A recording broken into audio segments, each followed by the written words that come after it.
Not everybody has the audacity to dream your kind of dreams. So it is wise for you to keep certain things to yourself until they materialize. You share it with certain people and they either talk you or act you out of chasing that dream.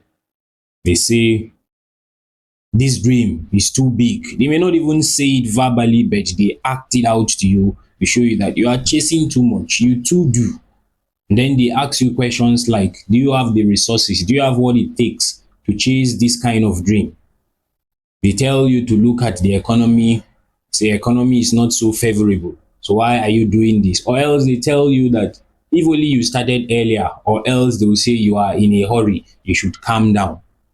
By all means, they will try to bring you to a point where you see things from their perspective. And do you know what is their perspective? Their perspective is an injured perspective because they have probably dreamt your kind of dream before and then they were not able to chase it. And now their faith has been wounded.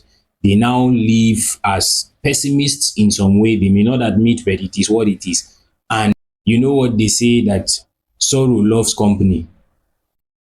So because of that, they would want to bring you to a point where you share the same perspective about these things.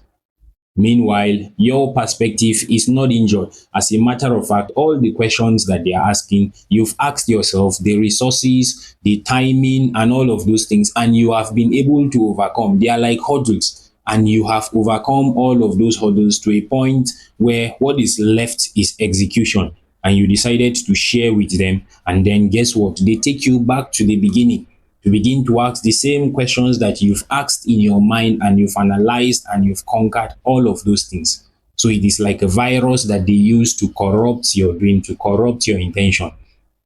And that virus, sometimes it simply keeps you in a loop. You keep on repeating the cycle of asking questions, how do I go about this? And then it continues until that zeal or that fire that once burnt in your heart quenches. And at that point, you just settle for what is available, for mediocrity, and for whatever it is that you think you can do comfortably without stretching yourself, without stressing yourself. You become like everybody else or like many people. That is not what you want. You want to stand out. You want to be exceptional. So don't be in a hurry to share your dreams with people. Not everybody has the audacity to dream your kind of dreams. So keep working quietly, silently until one day they wake up in the morning and realize that you have been working. They see the result and they celebrate you, ironically.